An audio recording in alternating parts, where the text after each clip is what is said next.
Hey everyone, hope you're doing well. Blessed to be home, back in the swing of things. What a joy it was, an incredible missions trip. But to come home from that and to go almost directly to the men's retreat was such a special treat for me to be with the brothers, and just to kind of reunite with everyone and then to come back to the fellowship and be with the body as well. Just such a blessing. We hope you guys are doing well. And boy, the theme of the men's retreat, and it's spilled over into church on Sunday, is the man that God uses, or of course, in our context, the man or woman, the person that God uses, looking at different character studies in the Bible. I want to encourage you guys to step up tonight. And as the first question is really relevant to that, just kind of what did the Lord maybe speak to you? How did God minister to you? Maybe a verse he gave you. I know he convicted me on the area of prayer from Pastor Joel's message. And so it was a really just word of confirmation, word of exhortation, word of encouragement to my heart. And just been blessed watching what God's doing in my own personal prayer life. And so just blessed with that. And then, of course, talked about both Saturday night men's retreat and then Sunday morning, both services. We looked at surrender from the life of the Apostle Paul. You know, if you and I are truly going to be surrendered to the Lord, and we looked at three things. We need to first walk in humility. Secondly, we need to walk in faith. And thirdly, we need to walk in grace. Those three elements, as we drew those out of Philippians chapter 3, just that humility, just that the cross is all about Christ, not about us. He did it all. He accomplished it all.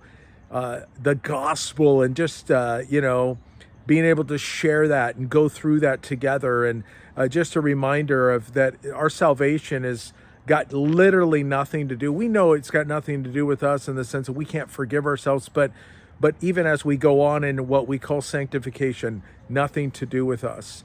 And so as you think through these 3 points, what does it mean to walk in humility?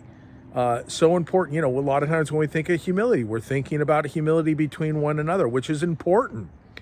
But it first starts before the Lord. Just receiving, like humility enables you and me to receive the grace of God. Humility helps us to then begin to exercise, as we talked about the second point, walk in faith. To put our faith solely and completely in the cross of Jesus Christ, in the finished work, and what he's done, which then leads us into walking in grace and living our lives in that place and coming that thing of one thing we do, forgetting what's behind and pressing on for what's ahead. I don't know about you, but, I haven't been perfect since Sunday, and I've needed that grace. And there's one thing I need to do in my life, one thing we need to do in our lives, forgetting what's behind and pressing on. It's not just forgetting what's behind, I'm forgiven and just moving on, but it's pressing on, to lay hold, to press forward, to reach towards the goal of the prize of the upward call of God. So it's a passionate pursuit of the Lord. That's what grace does. So a verse I didn't bring up, but in Titus chapter 2, verses 11 through verse 13, it talks about how the grace of God has appeared to all men, and it's teaching us to deny ungodliness and worldly lust, to live soberly and righteously and godly in this present age. That's amazing. Think about it. The grace of God teaches us to deny. It doesn't teach us to be lazy in our faith. It teaches us to pursue godliness, to deny ungodliness, and to pursue the Lord with all of our hearts. In verse 13 of that Titus passage, it says, looking unto Jesus, looking for the Lord's immediate return. That's what the grace of God does. The grace of God propels you and me forward and doesn't allow us to be held back, to be wallowing in our condemnation, but it causes us to stand up, to move forward.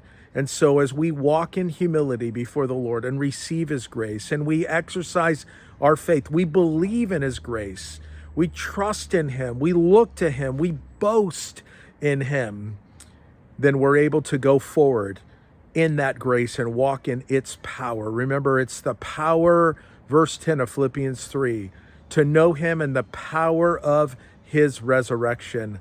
Pray you guys experience that. Thank you, guys, for just getting together and loving God and loving one another, making our body just a place of incredible grace. Please pray with us for the upcoming Front Yard parties. They're just around the corner. Take some time tonight and pray for those, and that God would use you guys in awesome and radical ways. And also invite people in our church to a Front Yard party. I think sometimes people think they're only for the life groups, and of course they're not, just because some of the life groups host them. But invite people to come and join you from our body and to serve the Lord. God bless you guys, and have an awesome, awesome night as you worship the Lord.